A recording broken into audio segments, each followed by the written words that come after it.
ओम नमः सिद्धेभ्यः। ओम नमः सिद्धेभ्यः। ओम नमः सिद्धेभ्यः। नमः समय साराय स्वानुभूत्या चकासिते चित स्वभावाय भावाय सर्वभावान्तरच्छिदे अनंत धर्मणस्तत्वं पश्यन्ति प्रत्यगात्मना अनेकान्तमयी मूर्ति नित्यमेव प्रकाशताम् वन्दे तु सब्बसिद्धे ध्रुवे अचलमणोभवं गतिं पत्ते मोक्षामि समय पाहुड मृडमोषध केवली वरिदम् संतप्त मानस शांत हो जिनके गुणों के गान में वे वर्तमान मान जिन विचरे हमारे ध्यान। आचार्य कुंद कुंद देव द्वारा विरचित यह समय सार परमागम कर्ता कर्म अधिकार गाथा नंबर 94। ये अपन जो वहाँ पर स्वाध्याय चलता है सुबह मोक्ष मार्ग प्रकाशक का और रात्रि में संडे या कभी शनिवार या कभी मंगलवार जिस दिन भी अनुकूलता होती है तो अपन रात को 9 बजे लेते हैं ऑनलाइन में। तो अभी उसी विषय को यहाँ पर प्रारंभ किया अपन उसी क्रम से। तो वहाँ पर 94 नंबर की गाथा पढ़नी थी कि पढ़ ली थी? नहीं पढ़ी ना। हाँ तो अपन को तो अपन की गाथा अपन यहाँ से कर रहे हैं। तेवी हो ये सब हो गो अप्यव्ययपम करेगी को हम कर्ता तसुभोगस हो दिशो अत्यभावस मैं क्रोध आत्म विकल्प उपयोग त्रैविध आचरे तब जीव उस उपयोग जीव भाग अब देखो आचार्य कुंद कुंद देव क्या कहते हैं। अब यह प्रश्न होता है कि अज्ञान से कर्म कैसे उत्पन्न होता है, इसका उत्तर देते हैं। क्या पैदा होता है? कर्म, है ना, आश्रय और बंध। तो आचार्य कुंद कुंद देव, अपन ने आचार्य कुंद कुंद देव से प्रश्न किया कि महाराज आप कहते हो कि अज्ञानता के कारण ये आश्रय बंध चल रहे हैं, तो हमें थोड़ा समझाओ कि अज्ञान से कैसे कर्म बंद होता है। अब उसका जवाब क्या दिया आचार्य कुंद ने? तो वो कहते हैं 3 प्रकार का यह उपयोग मैं क्रोध हूँ ऐसा अपना विकल्प करता है, इसलिए वह आत्मा उस उपयोग रूप अपने भाव का करता होता है। देखो भाषा, देखो कैसी गजब की भाषा है। क्या कहते हैं आचार्य कुंद कुंद देव ने? क्या कहा कि जीव क्रोध का कर्ता कब होता है? कब होता है? जब वह ऐसा विकल्प करता है कि यह क्रोध मैंने किया, यह क्रोध अपना विकल्प, मैं क्रोध हूँ, मैं क्या हो गया? मैं क्रोध हो गया, मैं क्रोधी हो गया। ऐसा जब जीव अनुभव करता है उस समय वह क्रोध का करता है। ठीक है। अगर क्रोध करते हुए ऐसा लगे कि मैं क्रोध नहीं हूँ, मैं आत्मा हूँ और मैं क्रोध आदि से भिन्न हूँ, तो फिर मैं करता नहीं। दोनों उत्तर समझ में आ गए। बंध कैसे चल रहा है? क्रोध उत्पन्न हुआ और अपने को कैसी अनुभूति हुई? कैसी अनुभूति हुई कि मैं क्रोधी। समझ में आया? तो श्री गुरु कहते हैं तुरंत कर्म बंद हो गया। ख्याल में आया कि नहीं आया? और क्रोध आया और अंदर श्रद्धा में वेद ज्ञान बना रहा कि ये क्रोध आदि मैं नहीं हूँ, ये मेरा स्वरूप नहीं है, तो कर्म बंद नहीं होता। बिल्कुल सरल है। अब अपन को क्रोध करना छोड़ना है कि क्रोध मैं नहीं हूँ, क्रोध मेरा स्वरूप नहीं है। ख्याल में आया कि नहीं आया? ये काम करना है। और अपन क्या करते हैं? अपन रोज प्रयत्न करते हैं कि मुझे क्रोध आना बंद हो जाए, मुझे गुस्सा बहुत आता है।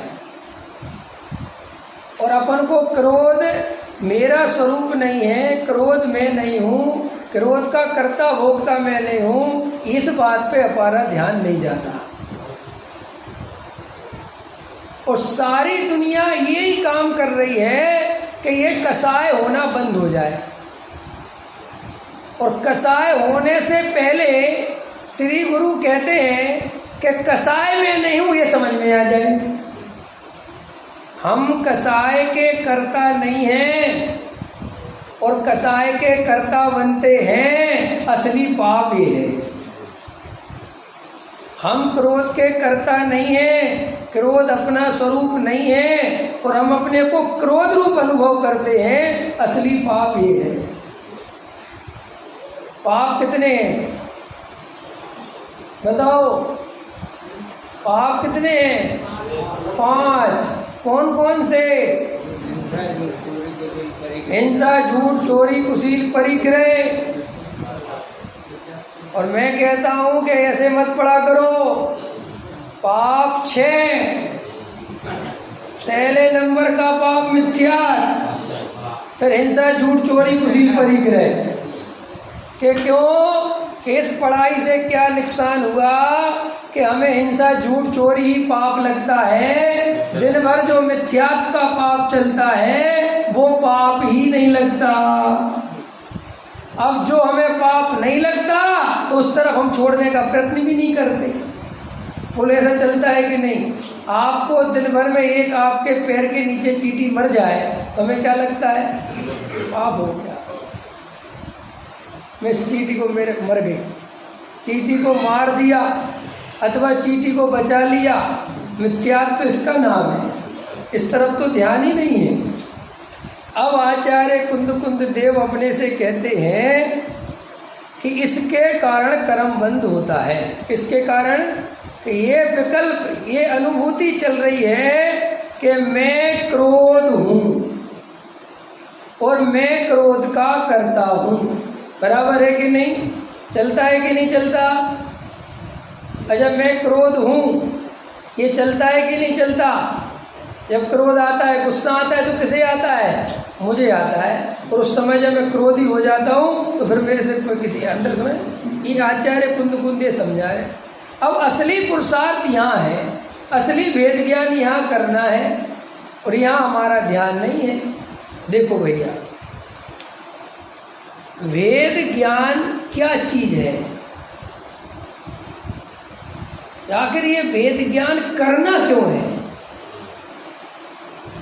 आचार्य अमृतचंद देव वेद ज्ञान की महिमा करते हुए कहते हैं, आज तक जितने भी सिद्ध हुए हैं वो केवल वेद ज्ञान से हुए हैं, और आज तक जितने संसार में घूम रहे हैं वो वेद ज्ञान के अभाव के कारण घूम रहे हैं।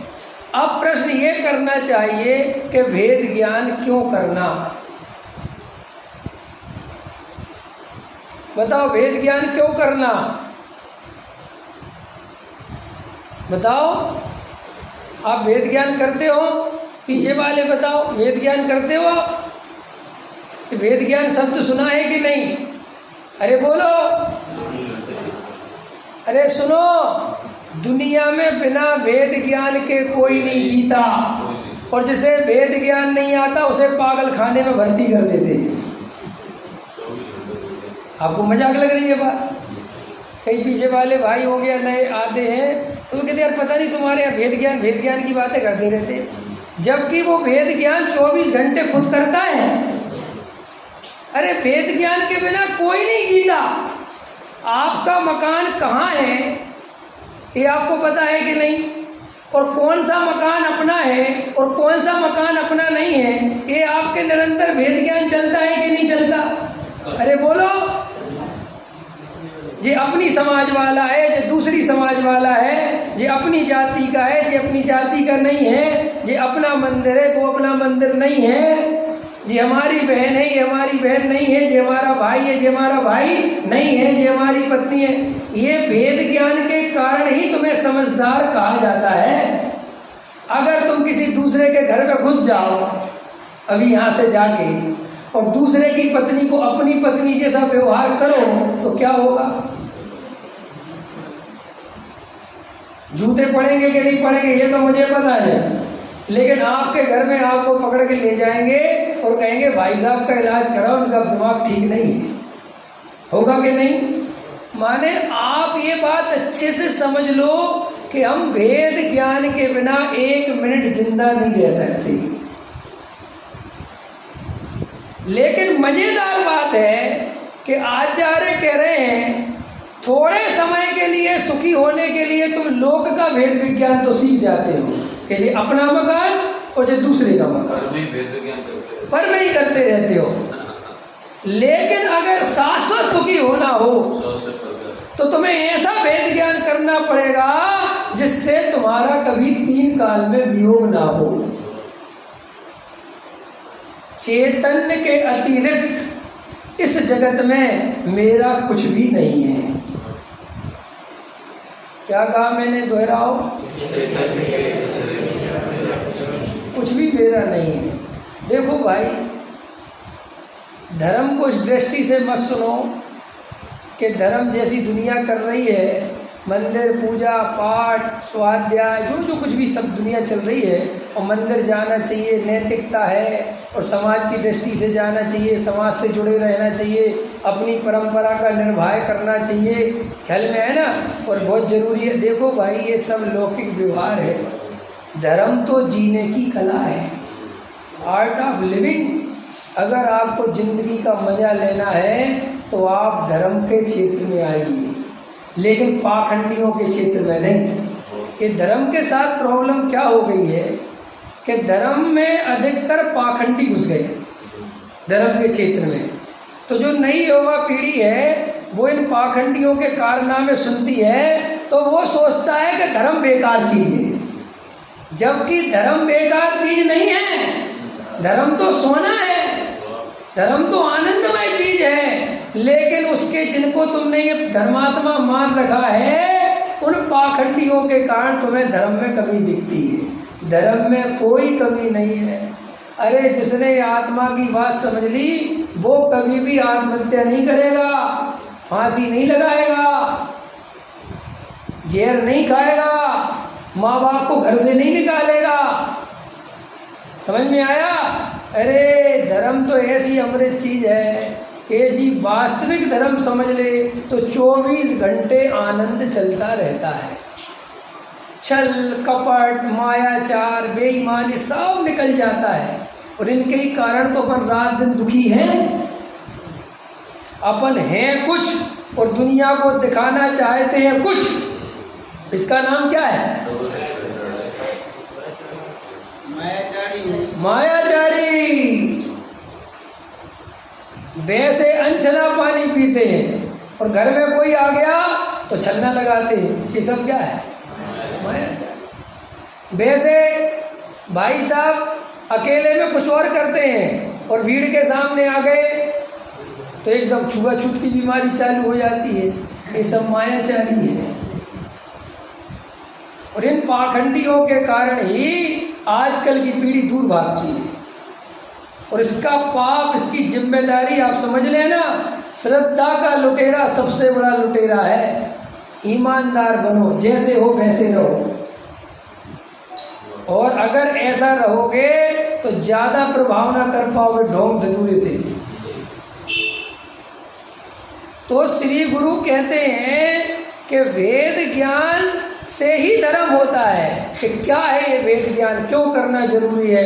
कि देखो भाई, तुम अनादि काल से अपने चैतन्य स्वरूप से अपरिचित हो, तुम्हें ये पता नहीं है कि तुम आत्मा हो और तुम अपने को शरीर मानते हो, और ये शरीर निरंतर इसकी जो अवस्था है वो बदलती है, और तुम्हें डर लगता है, भय लगता है। तुम चाहते हो कि मैं बूढ़ा ना हूँ, लेकिन ये देह तो बूढ़ी होगी, लेकिन तुम्हारी चाहत गलत नहीं है। क्या बूढ़ा होना चाहते हो भैया? है अभी एकदम काले वाले है ना, बूढ़ा होना तो नहीं चाहते ना? नहीं चाहते। तो श्री गुरु कहते हैं कि वास्तव में तुम जो हो वो कभी बूढ़ा नहीं होता। अपन मरने से डरते हैं ना, डरते हैं। क्यों डरते हो मरने से? क्योंकि तुम भी जानते हो तुम जिस नाव में बैठे हो वो डूबेगी। अपने को शरीर मानते हो इसलिए मरने से डरते हैं।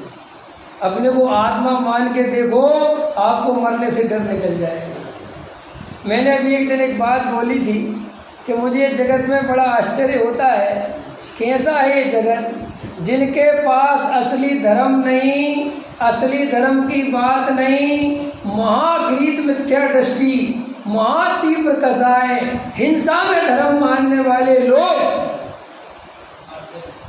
नहीं समझ में आया? वे बम बांध लेते हैं शरीर पर धर्म के नाम पर। जिनके पास कुछ नहीं है, सिर्फ सपने दिखा दिए कि 32 सूर्य मिलेंगी। समझ में आया कि नहीं आया? काल्पनिक कल्पनाएं करा दी। मैं कहते बांध दे छाती पे बम, हमें छाती पे बम बांधने को तैयार हैं, और हमें यहाँ असली धर्म मिल गया, असली बात सुनने मिल गई, तो हम 2 टाइम स्वाध्याय में आने को तैयार नहीं। वे नकली धर्म के लिए जान देने को तैयार है, और हम असली धर्म के लिए 2 घंटे देने को तैयार नहीं। जी हमारा जी अंदर। आज हमारे जो पुराने स्वाध्यायी जीव हैं, वे कहते हैं पंडित जी साहब स्वाध्याय में कोई आना नहीं चाहेगा। कैसे करोगे अपना काम? भैया रोज के स्वाध्याय से वस्तु का स्वरूप समझ में आता है, उसकी जड़ मजबूत होती है, और जो विद्वान वगैरह आते हैं इनके निमित्त से पुरुषार्थ होता है। समझ में आया? तो रोज के स्वाध्याय में आओ, बैठो। क्या करोगे घर पे? कि हम तो घर पे ही सुन लेते। तो ये मंदिर किसके लिए बनवाया है? नहीं, किसके लिए बनवाया बताओ? इसलिए स्वाध्याय सभा हमेशा भरी रहनी चाहिए।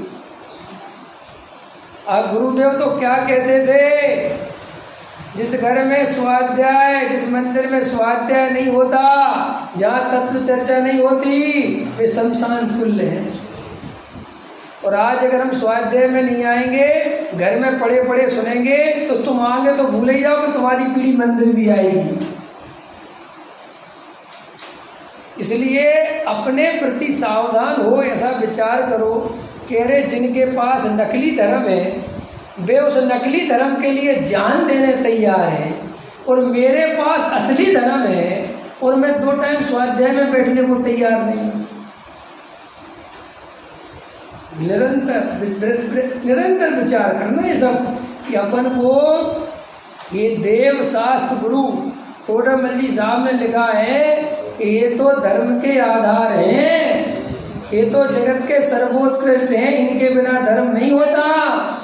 सो देव शास्त्र गुरु में विरागना, प्रमाद, आलस, उनके प्रति निरादर भाव, स्वाध्याय सभा में नहीं जाना, इससे बड़ा पाप कोई दूसरा नहीं है। भले तुम जितना पानी छान छान के पीना हो पी लेना। क्यों? कि भैया इस भगवान आत्मा की बात बड़े भाग्य से मिली है। ख्याल में आया? तो चैतन्य के अलावा हमारा कुछ भी नहीं है। देखो इस पीड़ा से एक बार तो गुजरना ही पड़ेगा। हर व्यक्ति अकेले होने से डर रहा है। क्या हो रहा है?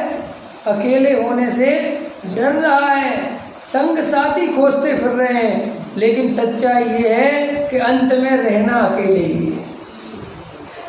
संग साथी रहेंगे, बोलो रहेंगे संग साथी, लेकिन कल्पना तो है।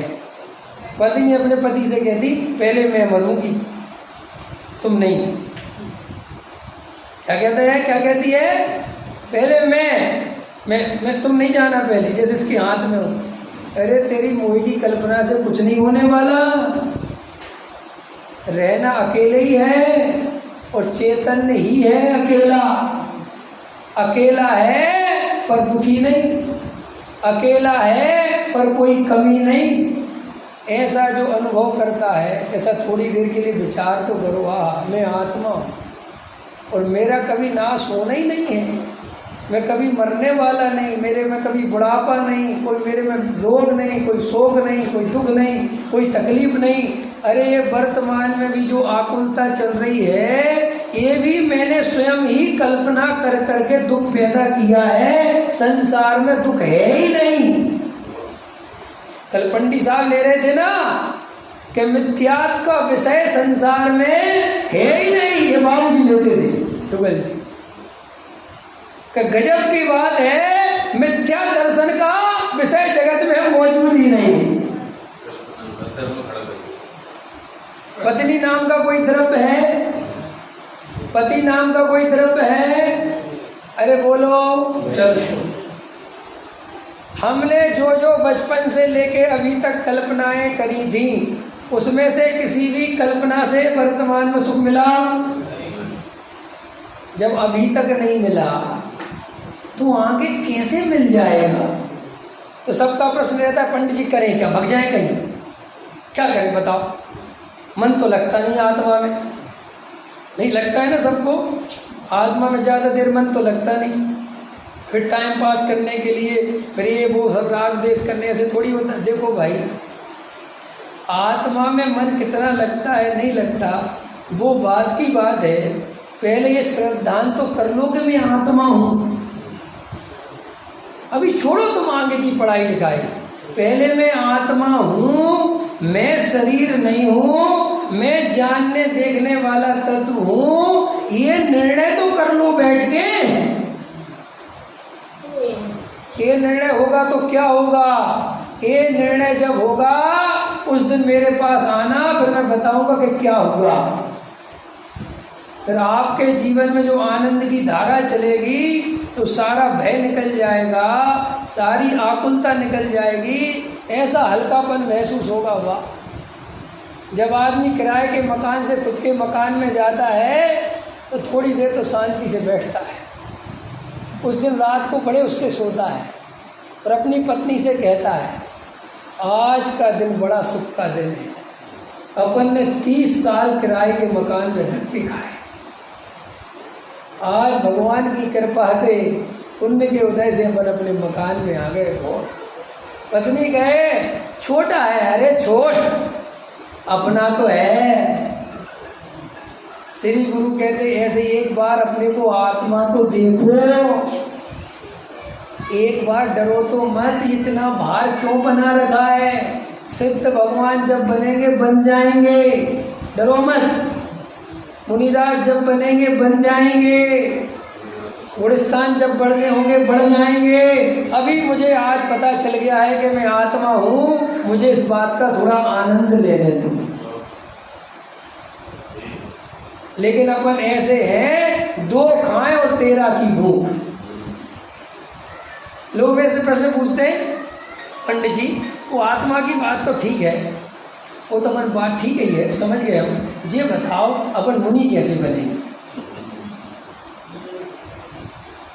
और चलो वो भी ठीक है, ये बताओ जी अपन पंचम काल में वो श्रेणी तो चढ़ते नहीं, जैसे जे भाई साहब अभी चढ़ने ही वाले हो। ऐसे ऐसे प्रश्न करते हैं लोग, कहाँ खड़े हैं, क्या स्थिति। और जो मैंने सुबह बोला ना, ये सब तुम अपने मन को बहलाने के लिए बोलते हो। हमें पंडित जी की बात समझ में नहीं आती, जब मुनिराज को सियालनी खा रही होगी तो वे मुनिराज कैसे बैठे होंगे, कैसा ध्यान चल रहा होगा पंडित जी, क्या है क्या? ये भावुकता जैन धर्म नहीं है। ये भावुक हो के जैन धर्म नहीं सुनना। अरे जैन धर्म तो वस्तु का स्वरूप है। बाहुबली चले गए दीक्षा लेकर, भरत जी अपने राजपाट में बिजी हो गए। देखते हो कैसा है जैन धर्म, भरत जी का पूरा घर ही चला गया, अकेला कौन बचा था घर में? भरत जी अकेले बचे थे ना, तो भरत जी अकेले बचे तो उनको रोने बैठ जाना था कि मैं कैसा पापी हूँ, मेरे सारे घर के चले गए, मुझे ही दीक्षा लेने के भाव नहीं आते। ऐसा कुछ हुआ? कुछ नहीं। और तो गजब की कहानी, किसी ने आके कहा महाराज पता नहीं क्या बात है, बाहुबली को केवल ज्ञान नहीं हो रहा। अच्छा क्या बात? बोले ऐसा लगता है कहीं आपसे बात करके गए थे, कोई मन में सल्ल न रह गई हो। अरे हाँ सब चलो गए, और क्या समझा रहे कि मुनिराज नमोस्तु, अरे कौन सी सल्ल में पड़े हो, अपने स्वरूप में उतरो। गजब है। और सब समझा के घर आ गए। मुझे तो बड़ा आश्चर्य, और वहां से खबर आई कि उनको केवल ज्ञान हो गया। देखते हो, और चलो अच्छा केवल ज्ञान हो गया, फिर चलो। ऐसी परिणति, फिर भी घबराते नहीं है, कोई भावुक नहीं होते, कोई भी डरते नहीं है, अंदर सब जानते हैं कि अभी अंदर अपनी क्या स्थिति है। फिर भी सहेगा। अरे छोड़ो, हम तो ये समझाना चाहते कौन सी सल्ल थी नहीं थी, क्या विकल्प था नहीं विकल्प था, उनके उपदेश से हुआ बात नहीं है। अपन तो भरत जी का परिणाम देखो कि ये सब समझा रहे हैं और खुद नहीं दीक्षा ले रहे। क्यों? ऐसा क्यों? भैया भावुकता में घर नहीं छोड़ा जा सकता, और भावुकता में घर छोड़ दो तो वो सच्चा नहीं होता। नहीं समझे? मजबूरी में घर छोड़ दो तो सच्चा नहीं होता, और भावुकता में छोड़ दो तो भी सच्चा नहीं होता। फिर घर कैसे छोड़ा जाता है? घर छोड़ा नहीं जाता, घर छूट जाता है। कि साहब ऐसा हमारा तो नहीं छूटता, क्योंकि जिस आधार से छूट जाता है वो आधार अभी मिला नहीं है, इसलिए नहीं छूटता। जिस दिन मिलेगा उस दिन छूट जाएगा। तो किसकी चिंता करना? बैराग की चिंता करना, कि जिसके आधार से बैराग आएगा उसकी चिंता करना। और बैराग आएगा कि नहीं आया तो नहीं आया, क्या करें? नहीं समझ में आया? अरे वस्तु स्वरूप में यही तो स्वीकृति है कि अपने त्रिकाली ध्रुव भगवान आत्मा पर ऐसी दृष्टि जमी है, ऐसी दृष्टि जमी है।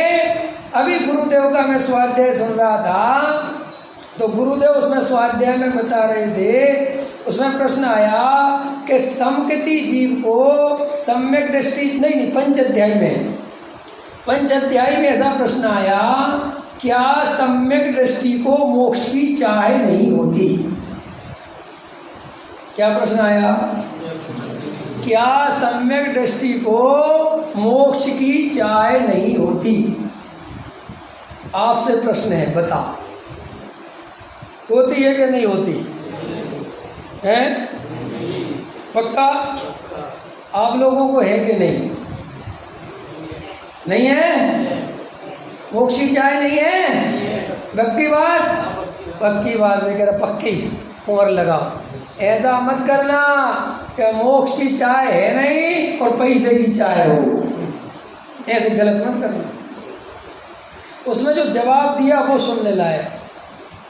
बोले सम्यक दृष्टि को मोक्ष की चाह नहीं होती। तो उत्तर दिया कि क्यों, प्रश्न किया कि क्यों नहीं होती?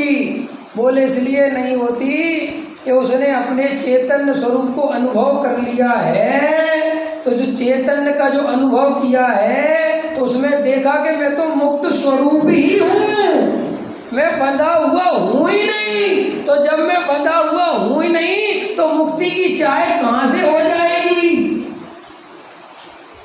और आगे लिखा कि अच्छी बात है, ठीक है, समझ लिया। तो फिर जो राग आदि का जो उत्पन्न हो रहे थे उसमें लिखा है कि जो राग आदि उत्पन्न हो रहे हैं ये मेरी पुरुषार्थ की कमजोरी से हो रहे हैं। जिस दिन मेरा पुरुषार्थ जगेगा ये दिखाई भी नहीं देंगे। पकड़ में आया कि नहीं आया? भैया जो वस्तु का स्वरूप है वो आनंद के लिए है। हमारे जीवन में आनंद बढ़ना चाहिए। हम अभी मैंने किसी भाई से एक बात कही कि आप तत्व विचार करते हैं, अच्छी बात है, लेकिन आप बाकी के टाइम पे ये बताओ तत्व विचार के अलावा आपके अंदर क्या धारा चलती है। आप आनंद का अनुभव करते हो। एक बात इम्पोर्टेंट बात बता देता हूँ, 24 घंटे आनंद का अनुभव करता है सम्यक दृष्टि। क्या कहा मैंने? कितने घंटे करता है? 24 घंटे आनंद करता है सम्यक दृष्टि। करता है? कैसे करता है ये समझ सकते हो? समझ में आता है? ऐसा लगता है नहीं सर 24 घंटे कैसे करता है?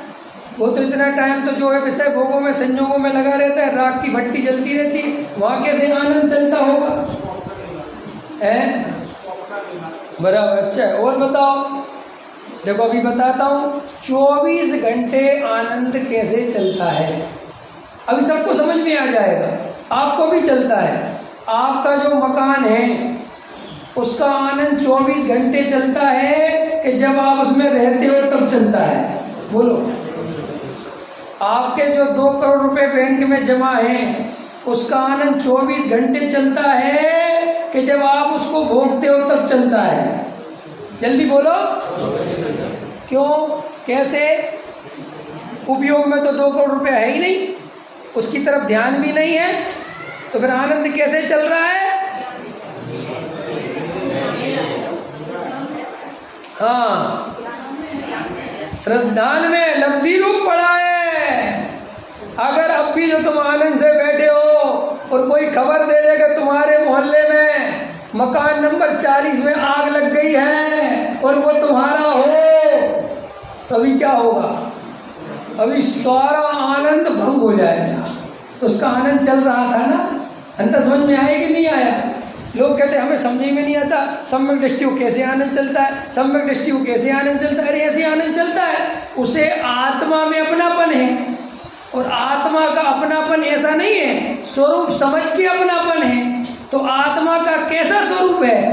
ज्ञान दर्शनमयी, जानने देखने रूप शाश्वत त्रिकाल एक रूप, कभी नाश नहीं होने वाला, कभी उसमें जन्म मरण नहीं होने वाला, किसी भी प्रकार का उसमें कोई प्रवेश नहीं पाता, किसी प्रकार की उसमें कोई घटना नहीं घटती। ऐसा स्वरूप समझा और उस आत्मा में अपनापन किया तो देखो उसको 7 प्रकार के भय निकल गए। क्या निकल गए?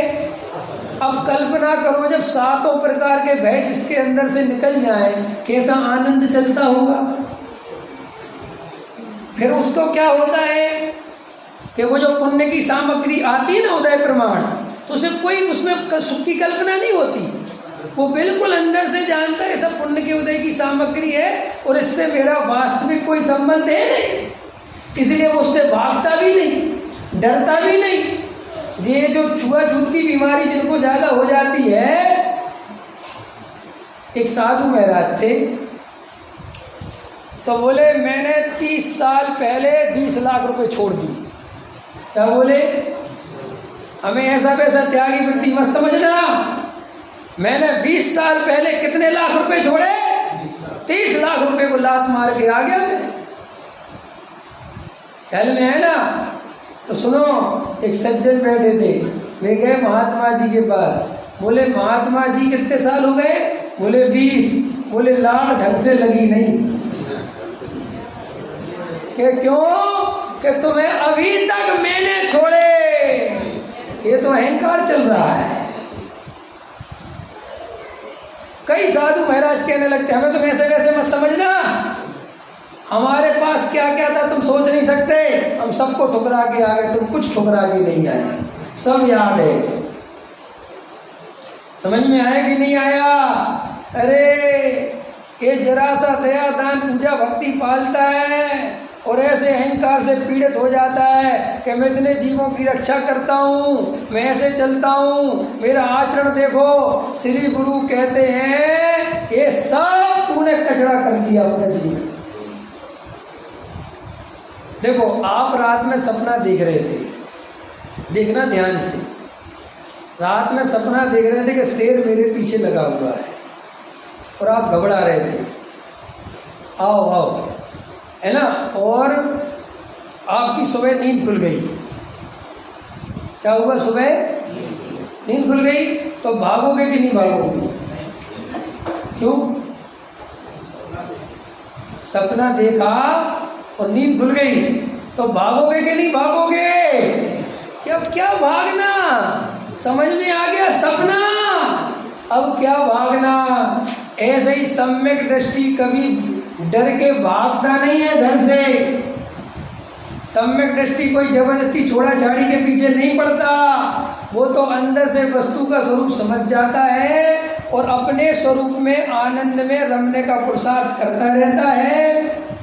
और जब वो पुरुषार्थ बढ़ता चला जाता है तो बाहर का रस टूटता चला जाता है और वो घर में उदासीनता बढ़ती चली जाती है। और एक दिन उदासीनता इस लेवल की हो जाती है कि घर में रहने का भाव नहीं रहता, वो बाहर निकल जाता है। चैतन्य तीर्थ से बड़ा कोई तीर्थ नहीं। क्या कहा मैंने? चैतन्य तीर्थ से बड़ा कोई तीर्थ नहीं। अगर नहाना हो तो अपने चैतन्य तीर्थ में नहाओ। गंगा में नहाने से कुछ नहीं होता, दुनिया सम्मेद से करके पहाड़ चढ़ने से धर्म नहीं होता। तो चढ़े कि नहीं चढ़े? बोलो, सम्मेद से करके पहाड़ चढ़े कि नहीं चढ़े? खूब चढ़ो, कोई मना नहीं। खूब पार्श्वनाथ की भक्ति करो, मना नहीं। लेकिन पार्श्वनाथ की भक्ति अपने पार्श्वनाथ के लिए करो। तो हे जिनेंद्र देव, जैसे आपने अपने स्वरूप की आराधना करी और अपने स्वरूप में सदा काल के लिए लीन हो गए, इसलिए मुझे आपकी बहुत भक्ति आती है कि मैं भी अपने स्वरूप में ऐसा कब लीन हो।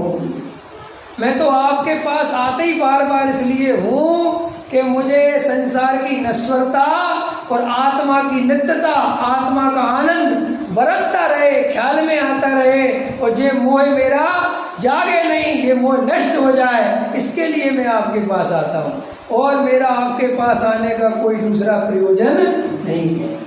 तो श्री गुरु क्या कहते हैं? अज्ञानी जीव ऐसा अनुभव करता है कि मैं क्रोधी हूँ।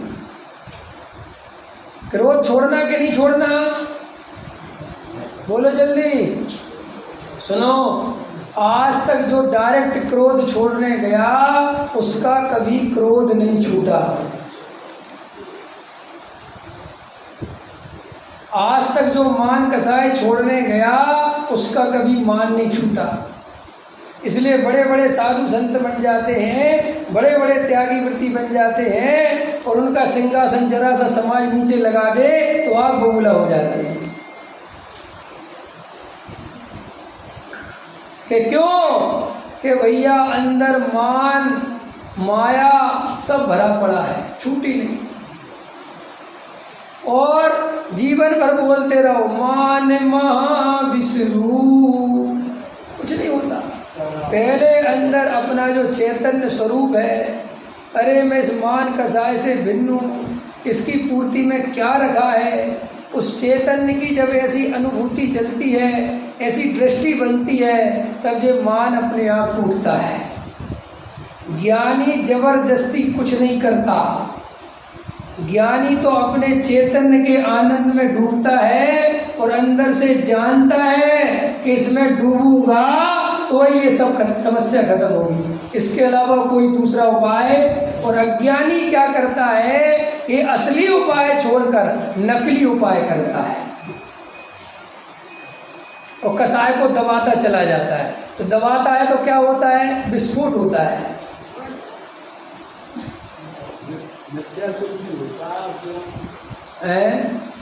हाँ, मिथ्या दृष्टि कहो, अज्ञानी कहो, क्या फर्क पड़ता है, सब पर्यायवाची हैं। ख्याल में है ना? तो देखो क्या कहते हैं, वास्तव में यह सामान्यतया अज्ञान रूप जो मिथ्या दर्शन, अज्ञान, अविरति रूप तीन प्रकार का सविकार चैतन्य परिणाम है वह पर के और अपने अविशेष दर्शन से। देखो ये अविशेष समझ में आया कि नहीं आया? स्वयं और पर का भेद ज्ञान न होने से, अपनी वस्तु और पराई वस्तु का सम्यक ज्ञान न होने से क्या होता है कि जो मिथ्या दर्शन, अज्ञान और अवृत्ति ये खड़े हो जाते हैं। क्या कहते हैं? वास्तव में यह सामान्यतया अज्ञान रूप जो मिथ्या दर्शन, अज्ञान, अवृत्ति रूप तीन प्रकार का सविकार चैतन्य परिणाम है। कौन है ये? किसका परिणाम है? बोलो किसका? कि चैतन्य का। कब तक चैतन्य का परिणाम है? कि जब तक चैतन्य को नहीं जाना। नहीं समझ में आया? सुरेश जी समझ में आया कि नहीं है? दो सुरेश जी है ना? हाँ बताओ, अंदर समझ में आया कि नहीं आया? राग देश किसके हैं? आत्मा के पुद्गल के? बोलो जल्दी बोलो, पीछे बताओ, आप बताओ। राग देश किसके हैं? पुद्गल के हैं कि आत्मा के हैं? पुद्गल के। आंख पीछे वाले बोलो आत्मा के। Very good. तो ये आत्मा के हैं, ये क्यों लग रहा है? क्योंकि अभी पक्का और सच्चा भेद ज्ञान नहीं हुआ। और हम क्या कर रहे हैं कि तुमसे जबरदस्ती कहलवा रहे कि नहीं, आत्मा के नहीं है, आत्मा के नहीं है, ये तो पुद्गल के हैं। अब तुमने 2-3 बार तो सुन लिया, फिर तुम समझ गए पंडित जी की टोन। फिर पंडित जी ने पूछा किसके हैं? पुद्गल के। और पंडित जी ने शाबाश, लेकिन तुम्हारे अंदर कुछ भी परिवर्तन नहीं आया। ये आचार्य भगवंत ये जितना भी समय सार लिखा है, ये समय सार श्री गुरु कहते हैं अनुभव से प्रमाण करना। कैसे प्रमाण करना? रागदेश पुद्गल के हैं कि जीव के हैं? अरे बोलो कि जब जिसके लगे उसके बताना। कि साहब सही बात बताऊं ना, मुझे तो अपने लगते हैं। कि बिल्कुल ठीक, तुम्हें इसलिए अपने लगते हैं। आचार्य कहते हैं कि तुम्हें अभी भेद ज्ञान नहीं है। बस भेद ज्ञान करोगे तो फिर अपने आप लगना बंद हो जाएगा। कितना सरल है। जय कुमार जी, नहीं है समझ में? गृहीत मिथ्यात्, अगृहीत मिथ्यात्। कि सुनो कि आपका गृहीत मिथ्यात् कैसे टूटा? कि मुझे जिस दिन वस्तु का स्वरूप समझ में आया कि अरे कोई किसी का करता धरता नहीं है, उसी दिन गृहीत मिथ्यात् टूट गया। अंदर समझ में आया?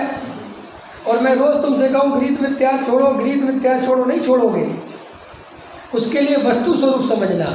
ऐसे ही श्री गुरु कहते हैं कि यह राग द्वेष आत्मा के विकार हैं, आत्मा के द्वारा किए जाते हैं। लेकिन किसके द्वारा किए जाते हैं? किस आत्मा के द्वारा किए जाते हैं? कि जिस आत्मा ने स्वयं और पर का भेद ज्ञान नहीं जाना, उस आत्मा के द्वारा राग द्वेष किए जाते हैं। और हमारे अंदर अभी क्या गलती चल रही है कि हम भेद ज्ञान तो करते नहीं, और राग द्वेष या तो पुद्गल के हैं या जीव के हैं, इस पे बहस करते हैं। दो पक्ष खड़े हो जाते हैं। एक कहते पुद्गल के हैं और एक कहते हैं जीव के हैं। पुद्गल वाला कहता है कि समय सार में लिखा है, और वो जीव वाला वो कहता वो भी समय सार में लिखा है। फिर वो कहता वो निश्चय से लिखा है, ये व्यवहार ने से लिखा है। बस फिर ये पढ़ाई पे पढ़ाई चलती चली जाती है। जय में तो बीत जाता है इंसान। जय में बीत जाता बाबू जी, बिल्कुल सही कह रहे। जय पक्की बात।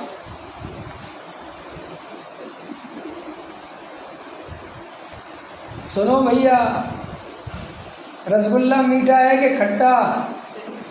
बोलो मीठा। मीठा कि खट्टा कि मीठा? डॉक्टर साहब एक उदाहरण देते हैं कि आग गर्म है कि ठंडी? बोलो जल्दी। कि गर्म।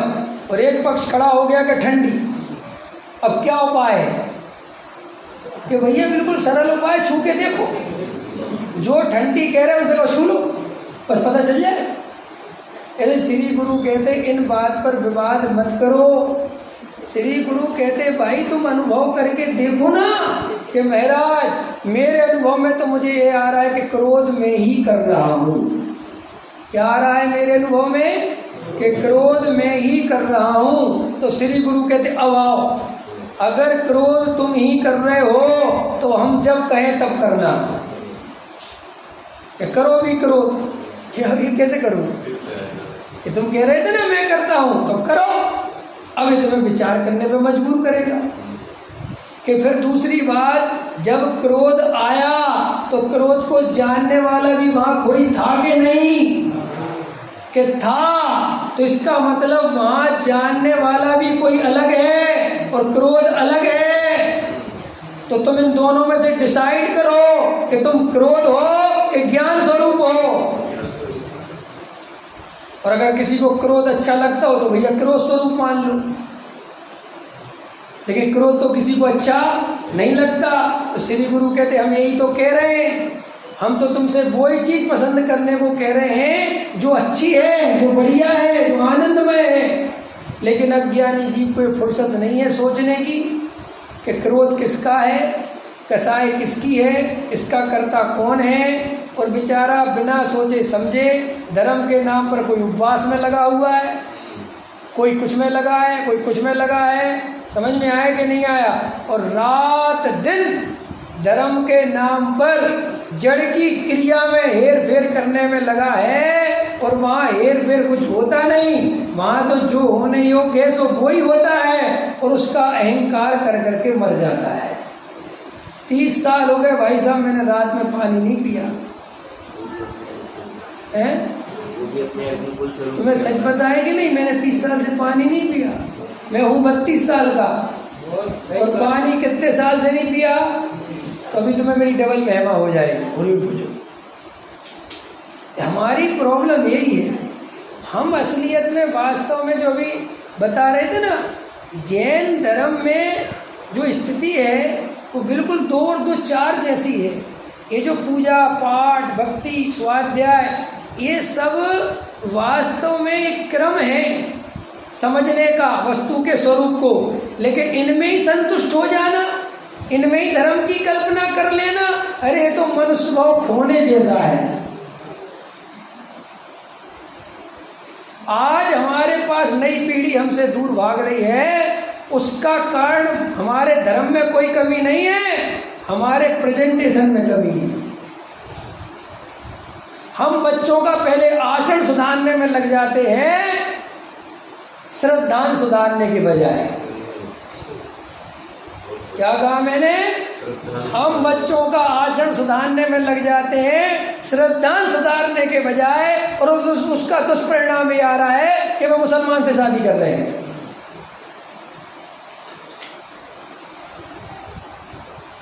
अरे भाई, हमारे बच्चे को, छोटा बच्चा है, उसे पहले वस्तु का स्वरूप समझने दो, उसको आने दो। पाठशाला भी हमारे यहाँ चलती है, हम बिना सोचे समझे पाठशालाएँ चलाते हैं। क्या करते हैं, किसी से भी पाठशाला पढ़वा देते हैं। हाँ जी तुम ले लेना, बच्चे ही तो तुम ले लेना। अब वो क्या होता है, मैं देखता हूँ मेरे यहाँ पे 20 दफ़े मैं जो टीचर पाठशाला पढ़ाते हैं उनको अकेले में समझाता हूँ तुम गलत पढ़ाते हो। तो वो कहते क्या गलत पढ़ाया मैंने कहा तुम छोटे छोटे बच्चों से जी आचरण की इतनी बात क्यों करते हो, रात में पानी नहीं पीना इसमें इतना दोष है, तुम्हें दोष है। अभी ये दोष बताओगे उसको कि गृहीत मिथ्या समझाओ, उसको भी नमोकार मंत्रकार समझाओ, उसको देखेंगे। अभी जमी कंद मत खाना, रात में मत खाना, ये मत खाना, वो क्या होगा भाई? ये होगा कि वो बच्चा पाठशाला में ये सीख के चला जाएगा, और इसके दुष्परिणाम क्या आने वाले हैं कि ज़्यादा भावुक हुआ तो चढ़ जा बेटा सूली पे, भला करे भगवान। मूड़ मुड़ाई सिर की मिट गई खाज, खाने को लड्डू मिले लोग कहे महाराज। क्या होगा कि फिर वो सब ऐसे कई बच्चे होते। एक बार ऐसी घटना घटी, बिल्कुल सच्ची बता रहा हूँ, मेरे गांव में एक बच्चा महाराजों के साथ जाने लगा। और उसको क्या, छोटा था, उम्र का कम था, और एकदम चढ़ गया, वो एकदम चढ़ गया। तो 15-16 साल का होगा। और आया, और मैं उस समय जयपुर पढ़ता था, तो मैं आया तो मैं उसको पाठशाला वगैरह पढ़ाता था। तो कह लगा भैया जय जैन में, बोलो भैया। कह रहा वो मैं ब्रह्मचर्य की भावना हो रही है। और मैं तो बस, तो मैंने कहा इधर आओ। मैंने कहा तुमने क्या पढ़ा है? द्रव्यों का स्वरूप समझाना, तत्वों का स्वरूप समझाना। कह रहे इससे कोई लेना देना नहीं, ये तो मैं वहीं पढ़ लूँगा। तो मैंने कही बनना क्यों है, क्या कारण हुआ, क्या बात हुई? बोले बहुत सम्मान मिलता है। अब बताओ ये कारण है, बताओ उस बच्चे का। तो हमने कहा अपने जो तुम्हारे गुरुजी हैं वो देने वाले, उन गुरुजी से जाके पूछ लो कि मैं इसलिए बन रहा हूँ। कह रहा गुरुजी तो कह रहा बन जाओ, क्योंकि उनको संख्या बढ़ानी है, उनको अपने चेले चपाटे तैयार करने हैं। जो असली धर्म, तो असली धर्मात्मा होगा ना, अगर तुम उसके पास जाओगे भी ना कि मुझे ब्रह्मचारी और दीक्षा और ये तो पता, 1000 दफे पहले तुम्हारी परीक्षा करेगा। ये घर पे आपको पता है कि घर पे जाके पूछिए ये क्यों कहते हैं, इसलिए कि कहीं लड़ झगड़ के तो नहीं आया, भावुकता में तो नहीं आया, कर्जा लेके तो नहीं आया, कोई मजबूरी में तो नहीं आ गया। अभी तो अभी भावुकता में कह रहा बना दो, वो गलती से बन गया और बाद में समझ में आया कि नहीं आया, कुछ गड़बड़ घोटाला किया तो जिन धर्म की कितनी अप्रभावना होगी। और जो बिना सोचे समझे जो दीक्षा दे देते हैं, बिना सोचे समझे जो ब्रह्मचारी त्यागी व्रती बन जाते हैं, इसके कारण बहुत अप्रभावना होती है। क्यों? क्योंकि वस्तु स्वरूप समझा नहीं, बिना सोचे समझे भावुकता में नियम धर्म ले लिए। अब बस कसाय समझती नहीं। आज ही मैं समझा रहा था सुरेश जी को कि भैया अंदर जब कसाय भरी पड़ी है तो वो तो निकलने के रास्ते खोजेगी, वो तो कहीं ना कहीं से निकलेगी। अपन के अंदर चलती कसाय तो अपन करते कि नहीं करते हैं? कैसे करते हैं? एक उदाहरण दूँ, अंदर कसाय चल रही, अब बहन जी पे बर्दाश्त नहीं हो रही, समझ, अब किसी का देख लिया कुछ, अब फ़ोन लगाया अपनी बहन को, हाँ दीदी क्या कर रही हो? कुछ नहीं बैठी हूँ। अरे दीदी और बताओ, और सब अच्छा है, और ये और वो, तुम्हें पता है फलानी की बहू, और चालू हो गई। अंत समझ आया कि नहीं आया? पता है तुम्हें ये सब कसाय के अंदर परिणाम चलते हैं, तो वो रास्ते खोजते निकालने की। पकड़ में आया कि नहीं आया? भैया ये सब चेकिंग करो, अंदर विचार करो कि कहीं हम ऐसे ही तो नहीं कर रहे हैं। भावुकता का नाम जैन धर्म नहीं है, वस्तु के स्वरूप का नाम जैन धर्म है। भावुकता से आज तक किसी का भला नहीं हुआ। क्या कहा मैंने? भावुकता से आज तक किसी का भला नहीं हुआ। जब लड़की की शादी होती है तो वो बहुत रोती है। क्या कहा मैंने? बहुत रोती है। माँ बाप भी, घर वाले भी रोते हैं। और उस समय अगर पति भावुक हो जाए तो क्या होगा कि भावुक होके कहे कि ठीक है बहन जी तुम रो मत, तुम रह जाओ, हम जा रहे हैं, तो क्या होगा? सब शांत हो जाएंगे, कहेंगे भाई जाओ। ऐसा हमारे साथ, मतलब मेरे भाई के साथ हुआ। हमारी भाभी थी, शादी हो रही थी, इतनी रोवे, तो हमारी बुआ को बहुत गुस्सा आ गई। हमारी बुआ बोली हमारे लड़के में कोई इतनी कमी ना, जो इतनी रो रही, रहने दो, नहीं ले जा रहे हैं। ये भाई सब शांत। ख्याल में है? तो ये जगत में भावुकता का कोई इतनी बात नहीं है। ये तो 1 मिनट में आंसू निकल जाए। महिलाओं के आंसुओं पे कभी मत जाना, वे तो बिल्कुल हमेशा तैयार रहते हैं। समझ में आया ना? ऐसे ही श्री गुरु कहते हैं कि भावुक कर दिया, ऐसे ऐसे करके। अरे भावुक नहीं होना, शांति। अरे बैराग भी आ रहा हो, खूब अंदर बैराग चढ़ रहा हो, तो भी श्री गुरु कहते हैं एकदम मत जाना, शांति से बैठ के देखना कि बैराग कितने दिन चल रहा है। अरे सम्यक दृष्टियों को भी मृत्यु को देखकर, संजोगों को देखकर क्षण क्षण वैराग गाता है, लेकिन वो क्षण क्षण के वैराग्य में एकदम से घर छोड़ के नहीं जाते। क्योंकि वे अंदर जानते हैं कि ये वर्तमान में थोड़ा परिणाम चढ़ रहा है, लेकिन हाँ, बिना कोई भावुकता के जब आनंद बरतने लगता है, आनंद बढ़ने लगता है, आनंद बढ़ता ही नहीं लगता है और उदासीनता अंदर घटित होने लगती है, तो अपने आप ही बाहर में दीक्षा आदि हो जाती है। ये आपको लगती है मजाक, ये बातें आपको क्या लगती हैं, ऐसा पता नहीं कैसे होता है, इसलिए लगता है कि हमारे साथ अभी घटित नहीं हुआ। जब आपको सम्यक दर्शन होगा उस दिन आपको ख्याल में आएगा कि अरे देवसाद गुरु की भक्ति तो 24 घंटे चल रही है। आपको अंदर इतनी महिमा चलेगी भगवान की कि आप कल्पना नहीं कर सकते। आपको अपने आप, अब लोगों को गुरुदेव की महिमा नहीं आती, मुझे पता है क्यों नहीं आती, क्योंकि तुमने गुरुदेव का तत्व अभी समझा ही नहीं। जो लोग गुरुदेव का नाम लेने से परहेज करते हैं, सुन लो ध्यान से, जो गुरुदेव का नाम लेने से परहेज करते हैं, गुरुदेव की बात करने से डरते हैं, दूर रहते हैं, जिनके प्रवचनों में कभी गुरुदेव के एक शब्द नहीं निकलते प्रशंसा के, गारंटी से इस बात की निशानी है कि उन्हें भी मूल तत्व ज्ञान समझ में नहीं आया। चाहे भले में समाज का नाम ले लेके कहते हैं कि हम तो समाज के कारण नहीं कहते, हम तो समाज के कारण नहीं कहते, झूठ मत बोल, तेरे अंदर ही नहीं है गुरुदेव। तू ये समाज के कंधे में बंदूक धर के मत चला। नहीं समझ में आया?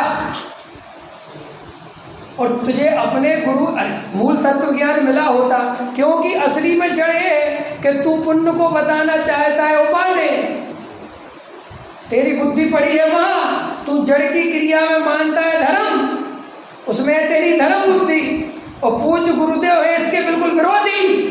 सो तुझे लगता है कि गुरुदेव में कुछ कमी है। मुझे ऐसे ऐसे धर्मात्मा मिलते हैं जो कहते हैं कि गुरुदेव थोड़ी गलती कर गए, तुमने कहा तुम सुधार दो, और तुमने कितनी सुधारी, उसके रिजल्ट दिख रहे हैं कि वो मूल तत्व ज्ञान और चला गया तुम्हारे सुधारने के चक्कर में। अरे भाई सुनो, पुण्य है कि उपाधि, पुण्य करना चाहिए कि नहीं करना चाहिए? अब देखना, हम तुम्हें समझा रहे कि पुण्य है पर करना चाहिए। बोलो पंडित साहब, कितना बढ़िया वाक्य, पहले अमृत तो फिर जहर।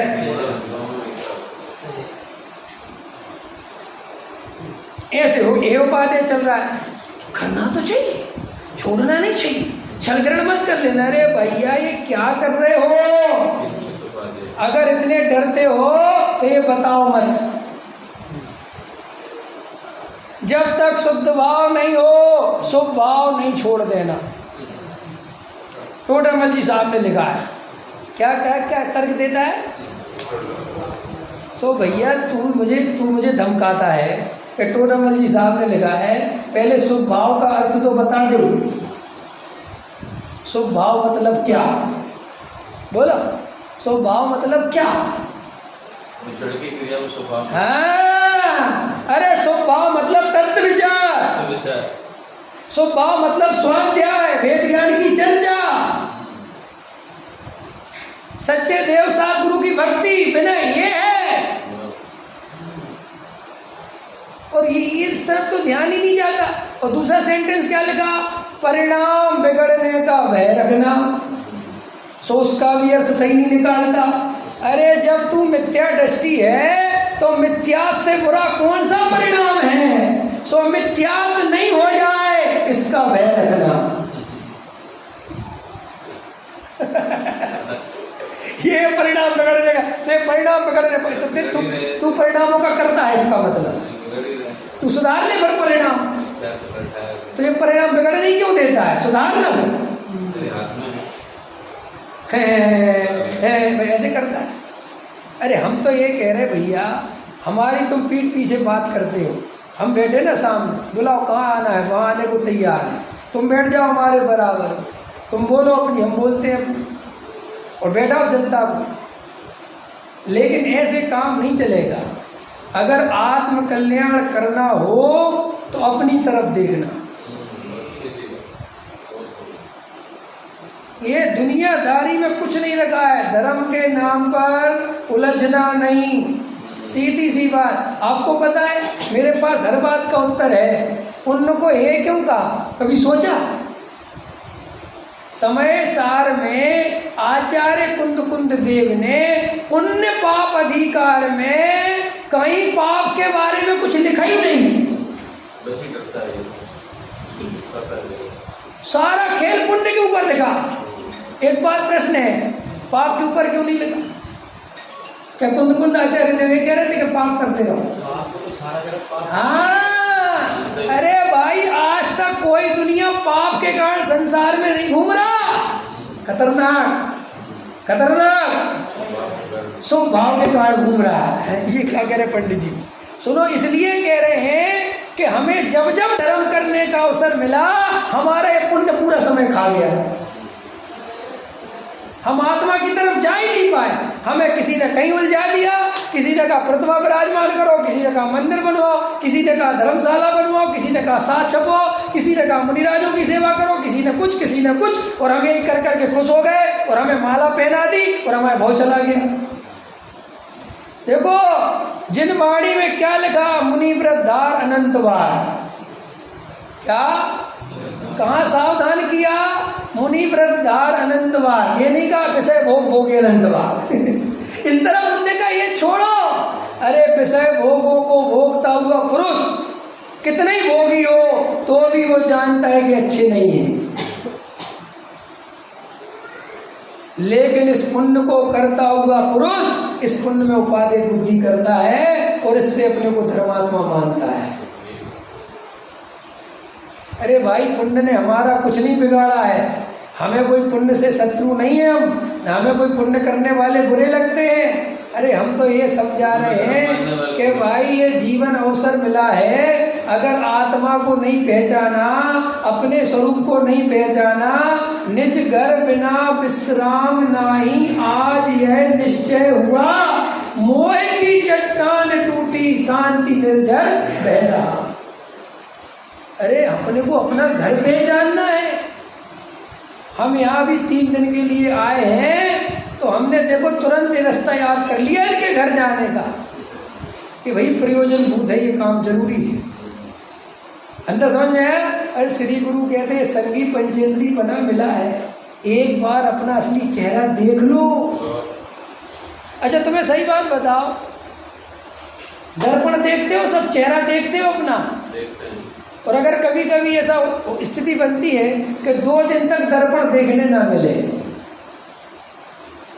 तो क्या करो? सोचा कभी? तुमसे 2 दिन तुम्हें दर्पण देखने ना मिले तो क्या करोगे? जल्दी बताओ, सोचा ही नहीं होगा कभी। कभी देखना, जब अपन दिन भर शीशे में नहीं देखते तो शाम को बोलती है और मैंने दिन भर से अपना चेहरा ही नहीं देखा। इस जड़ चेहरे को देखने की इतनी लालसा जो अपना है ही नहीं। और श्री गुरु कहते अंदर चैतन्य चमत्कारी तत्व गायक भगवान आत्मा विराजमान है, उसके दर्शन करने के भाव नहीं आते, क्योंकि उसे अपना स्वरूप पता ही नहीं है कि ये मेरा स्वरूप है।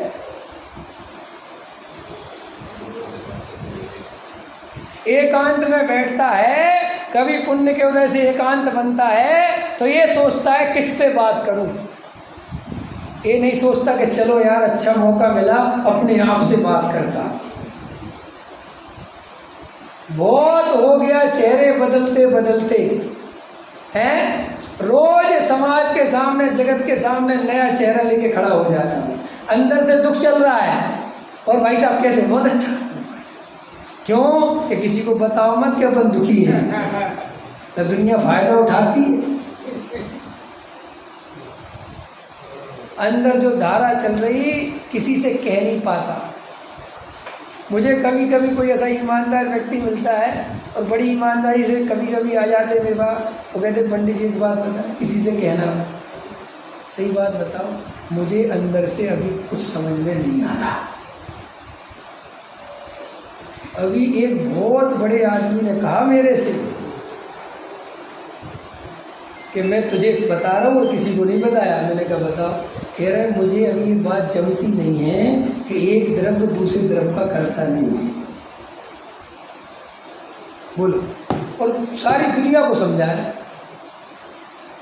तो मैंने कहा सोचो भैया, जब आपको नहीं जम रही तो क्या हालत होगी फिर? अंदर क्या है, भगवान आत्मा की शरण में जाए बिना ये बात समझ में नहीं आएगी भैया। समझ में तुम कितने ही बोलते रहो, पर्याय अपने सटकारक से होती है। जब तक द्रव्य की तरफ दृष्टि नहीं डालोगे न पर्याय दिखेगी न कुछ दिखेगा। पर्याय भी उसे ही दिखती है जिसे द्रव्य दिखता है।